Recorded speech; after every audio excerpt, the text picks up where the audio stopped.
장례식 전에 남긴 녹음, 가족도 몰랐던 노인의 진심. 장례식이 끝나갈 무렵 가족들이 모여 앉아 조용히 녹음 파일 하나를 들었다고 합니다. 고인이 생전에 남겨둔 음성이었죠. 얘들아, 내가 떠나고 나서야 이걸 듣겠지. 사실 나는 너희가 걱정할까봐 말 못한 게 많았다. 나는 마지막 몇 년이 조금 외로웠다. 그래도 너희 덕분에 행복했다. 다만 나처럼 늙지 않았으면 좋겠다. 준비하면서 늙어라. 그 말을 들은 자식들은 한동안 말을 잇지 못했다고 합니다. 늘 괜찮다, 잘 지낸다라고만 말하던 아버지가 사실은 외로움과 준비되지 않은 노후 속에서 살았다는 걸 처음 알았기 때문입니다. 우리는 종종 노후를 시간이 지나면 자연스럽게 맞이하는 시기 정도로 생각합니다. 하지만 실제로는 그렇지 않습니다. 노후는 그냥 오는 것이 아니라 준비한 만큼 다른 모습으로 찾아오는 삶의 단계입니다. 은퇴는 직장에서 물러나는 사건이지만 노후는 삶의 방식이 바뀌는 과정입니다. 그래서 많은 전문가들이 말합니다. 노후 준비는 돈만 준비하는 것이 아니라 삶을 준비하는 것이다. 오늘은 그 이야기를 조금 현실적으로 해보려고 합니다. 많은 분들이 공감하는 실제 사례와 함께 말이죠. 1. 은퇴는 끝이 아니라 생활 구조가 바뀌는 순간. 많은 사람들이 은퇴를 일을 그만두는 시점으로만 생각합니다. 하지만 실제 은퇴자들이 가장 크게 느끼는 변화는 시간의 구조가 무너지는 것입니다. 평생 직장을 다니던 사람은 하루가 이렇게 흘러갑니다. 아침에 일어나 출근하고, 일하고, 사람을 만나고, 퇴근하고, 주말을 기다립니다. 그런데 은퇴를 하면 이 구조가 갑자기 사라집니다. 이제 뭐 하지? 이 질문이 하루에 몇 번씩 떠오릅니다. 실제로 은퇴 후 우울감을 느끼는 가장 큰 이유 중 하나가 역할 상실입니다. 직장에서의 직책, 사회적 관계, 일정 목표. 이 모든 것이 한 번에 사라지기 때문입니다. 그래서 노후 준비에서 중요한 것은 돈 관계 시간 사용법입니다. 2. 사례연금은 있었지만 삶이 없었던 김 씨. 김 씨는 공기업에서 정년퇴직을 했습니다. 연금도 꽤 안정적으로 나오는 편이었죠. 경제적으로는 크게 걱정이 없었습니다. 그런데 은퇴 2년 후 그는 이렇게 말했습니다. 차라리 회사 다닐 때가 좋았어. 이유를 물어보니 의외였습니다. 아침에 일어나도 갈 데가 없어. 그는 평생 일만 했습니다. 취미도 없고 친구도 대부분 회사 사람들 뿐이었습니다. 퇴직 후 몇 달은 여행도 가고 쉬었지만 그 이후부터는 지루함과 고립감이 시작됐습니다. 결국 그는 동네 도서관에서 봉사활동을 시작했고 노인 대상 컴퓨터 수업을 듣기 시작했습니다. 그 후 그는 이렇게 말했습니다. 연금보다 더 중요한 건 내가 쓸모 있다고 느끼는 시간이더라. 3. 살에 돈은 많았지만 가족과 멀어진 박 씨. 박 씨는 사업으로 큰 성공을 했습니다. 경제적으로는 노후 걱정이 거의 없었습니다. 그런데 은퇴 후 가장 큰 문제는 가족 관계였습니다. 평생 일을 하느라 가족과 보내는 시간이 거의 없었기 때문입니다. 은퇴 후 집에 있는 시간이 늘어나자 아내와도 자주 다투게 됐습니다. 아내의 말이 인상적이었습니다. 당신은 평생 돈만 벌었지 가족하고 사는 법을 몰라. 결국 박 씨는 가족과의 관계를 다시 만드는데 몇 년이 걸렸습니다. 그는 지금 이렇게 말합니다. 노후 준비는 돈보다 사람 관계 준비가 더 어려운 것 같다. 4. 살에 준비된 노후를 살고 있는 이 씨. 반대로 준비된 은퇴도 있습니다. 이 씨는 50대 초반부터 은퇴 준비를 시작했습니다.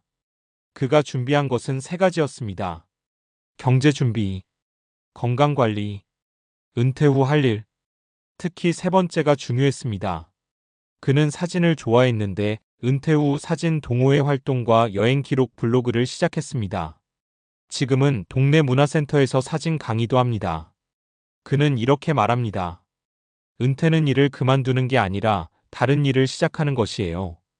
같은 60대지만 누군가는 지루하다라고 말하고 누군가는 요즘이 제일 재미있다라고 말합니다. 차이는 결국 준비였습니다. 5. 노후 준비에서 가장 많이 놓치는 것. 많은 사람들이 노후 준비를 말하면 바로 연금, 투자, 자산을 떠올립니다. 물론 중요합니다. 하지만 실제 은퇴자들이 말하는 가장 큰 후회는 이것입니다. 조금만 더 내 삶을 준비했으면 좋았을 텐데. 예를 들어, 취미, 인간관계, 건강, 봉사활동, 배움. 이런 것들은 돈으로 한 번에 만들 수 없습니다. 시간을 들여 천천히 만들어야 합니다. 그래서 노후 준비는 보통 50대부터 시작하면 가장 좋다고 말합니다. 6. 노후가 행복한 사람들의 공통점. 여러 연구에서 공통적으로 나타나는 특징이 있습니다. 행복한 노후를 보내는 사람들은 보통 다음 4가지를 가지고 있습니다. 기본적인 경제 안정, 건강관리, 지속적인 인간관계, 자신이 의미 있다고 느끼는 활동. 이 4가지가 균형을 이루면 은퇴 후 삶의 만족도가 크게 높아집니다. 7. 다시 처음 이야기로 돌아가 보면 장례식장에서 들었던 그 녹음 속 노인은 아마 이런 말을 하고 싶었던 것인지도 모릅니다. 나처럼 늙지 말고 준비하면서 늙어라. 노후는 어느 날 갑자기 시작됩니다. 그리고 생각보다 길게 이어집니다. 지금 한국의 평균 은퇴 나이는 약 60세 전후입니다. 하지만 평균 수명은 80세를 훌쩍 넘습니다. 즉 2030년에 새로운 인생이 시작되는 것입니다. 그 시간을 단순히 버티는 시간으로 살 것인지 아니면 새로운 삶으로 살 것인지는 지금 우리가 어떻게 준비하느냐에 달려 있습니다. 어쩌면 노인이 남긴 그 녹음은 가족에게 남긴 마지막 유언이 아니라 우리 모두에게 보내는 작은 메시지였을지도 모릅니다. 은퇴는 끝이 아니다. 준비하지 않으면 외롭고 준비하면 새로운 인생이 된다. 그리고 노후 준비는 어느 날 갑자기 시작하는 것이 아니라 오늘의 작은 선택에서 시작됩니다. 앞서 이야기한 장례식장의 녹음처럼 많은 사람들이 은퇴 이후의 삶을 준비하지 못한 채 맞이한다는 사실은 단순한 개인의 문제가 아니라 사회적으로도 반복되는 현상입니다.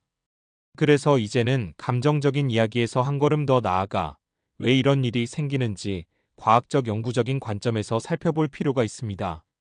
1. 인간은 원래 역할이 있어야 안정감을 느끼는 존재다. 심리학에서는 사람의 정체성을 설명할 때 사회적 역할 이론론 시리이라는 개념을 자주 이야기합니다. 사람은 단순히 개인으로 존재하는 것이 아니라 여러 역할을 통해 자신을 인식한다는 이론입니다. 예를 들면 우리는 평소에 이런 역할을 동시에 가지고 살아갑니다. 직장인, 부모, 배우자, 친구, 동료. 이 역할들은 단순한 명칭이 아니라 자존감과 삶의 의미를 만들어주는 장치입니다. 그런데 은퇴를 하면 어떤 일이 생길까요? 가장 큰 역할 중 하나였던 직장인이라는 정체성이 갑자기 사라집니다. 미국 캔자스 대학의 은퇴 연구에서는 은퇴 직후 많은 사람들이 다음과 같은 심리 변화를 겪는다고 설명합니다. 1단계 해방감, 2단계 혼란, 3단계 상실감, 4단계 새로운 적응. 특히 혼란과 상실감 단계에서 우울감이 나타나는 경우가 많습니다. 그래서 은퇴 이후 삶의 만족도를 높이려면 새로운 역할을 만드는 과정이 반드시 필요합니다. 예를 들어 지역사회 활동가, 취미 동호회 구성원, 자원봉사자, 강사 또는 멘토. 이런 새로운 역할이 생기면 사람의 자기효능감 셀프-에피켓이 다시 회복됩니다. 2. 사람은 관계가 줄어들면 실제로 건강도 나빠진다. 은퇴 후 가장 크게 줄어드는 것이 하나 있습니다. 바로 사회적 접촉입니다. 직장에 다니면 하루에도 수십 명을 만납니다. 회의도 하고 점심도 먹고 이야기할 기회도 많습니다. 하지만 은퇴 후에는 하루 종일 가족 외에는 아무도 만나지 않는 날이 늘어납니다. 이것이 단순히 외로운 문제만은 아닙니다. 하버드 대학교에서 80년 가까이 진행된 유명한 연구가 있습니다. 바로 하버드 성인 발달 연구 하버드 스터디 오브 어덜트 디벨로프먼트입니다. 이 연구의 결론은 매우 단순했습니다. 인간의 행복과 건강을 가장 크게 좌우하는 것은 돈도 명예도 아니라 좋은 인간관계였다. 특히 노년기의 관계가 단절된 사람은 다음과 같은 위험이 높아졌습니다. 우울증 증가, 치매 발생 위험 증가, 심혈관 질환 위험 증가. 놀라운 점은 사회적 고립이 하루 담배 15개비와 비슷한 건강 위험을 만든다는 연구 결과도 있다는 것입니다. 즉, 노후 준비에서 관계는 선택이 아니라 건강을 지키는 요소입니다. 3. 뇌과학적으로도 활동하는 노년이 중요하다. 최근 뇌과학 연구에서는 노년기의 뇌 변화에 대해 중요한 사실을 발견했습니다. 바로 신경가소성 NeuroPLASTICITY입니다. 예전에는 나이가 들면 뇌 기능이 단순히 감소한다고 생각했습니다. 하지만 지금은 다르게 보고 있습니다. 뇌는 나이가 들어도 새로운 자극을 받으면 계속 변화하고 학습할 수 있습니다. 특히 다음 활동이 뇌 건강에 매우 긍정적인 영향을 줍니다. 새로운 기술 배우기, 악기 연주, 외국어 공부, 글쓰기, 사회활동. 이런 활동을 지속하면 인지 기능 감소 속도가 느려진다는 연구들이 많이 발표되었습니다. 그래서 요즘 노년 연구에서는 이런 표현을 사용합니다. use it or lose it. 사용하지 않으면 잃어버린다. 은퇴 후 아무 활동 없이 지내면 뇌도 몸도 빠르게 기능이 떨어질 수 있습니다. 반대로 활동적인 노년은 오히려 삶의 만족도가 더 높아지는 경우도 많습니다. 4. 돈보다 중요한 심리적 자산. 노후 준비를 이야기하면 대부분 경제적인 준비를 먼저 떠올립니다. 물론 기본적인 경제 안정은 매우 중요합니다. 하지만 연구자들은 최근 심리적 자산 사이컬러지컬 에세츠이라는 개념을 강조하고 있습니다. 대표적인 심리적 자산은 다음과 같습니다. 낙관성, 회복 탄력성, 삶의 의미, 사회적 연결. 이런 심리적 자산이 높은 사람은 노년기에도 스트레스 대처 능력이 높고 건강 관리가 더 잘 이루어지고 삶의 만족도가 높습니다. 즉, 노후 준비는 통장 잔고만 늘리는 과정이 아니라 삶을 지탱할 심리적 기반을 만드는 과정이기도 합니다. 5. 그래서 전문가들이 공통적으로 말하는 것. 노년 연구자들이 공통적으로 강조하는 준비 방법은 크게 4가지입니다. 1. 경제 준비. 연금, 저축, 안정적인 생활비 구조. 2. 건강관리. 운동, 식습관, 정기검진. 3. 관계 유지. 친구, 가족, 지역사회. 4. 의미 있는 활동. 취미, 배움, 봉사, 사회 참여. 이 4가지가 균형을 이루면 노년기의 삶의 만족도는 크게 올라갑니다. 6. 다시 그 노인의 녹음 이야기로 돌아가 보면 장례식에서 들었던 그 녹음 속 노인은 아마 이런 말을 하고 싶었던 것인지도 모릅니다. 나는 가족에게 걱정을 주기 싫어서 괜찮다고 했지만 사실은 조금 외로웠다. 그 말은 단순한 개인의 고백이 아니라 지금 많은 은퇴 세대가 겪고 있는 공통된 현실일지도 모릅니다. 하지만 다행인 점도 있습니다. 노후의 삶은 운명이 아니라 준비의 결과라는 사실입니다. 지금부터라도 사람을 만나고 새로운 것을 배우고 몸을 움직이고 의미 있는 일을 찾는다면 은퇴 이후의 20년, 30년은 생각보다 훨씬 풍요로운 시간이 될 수 있습니다. 어쩌면 노인이 남긴 마지막 녹음은 이 한마디로 요약될지도 모릅니다. 늙는 것은 피할 수 없지만 어떻게 늙을지는 준비할 수 있다. 그리고 그 준비는 특별한 날이 아니라 오늘의 작은 선택에서 시작됩니다.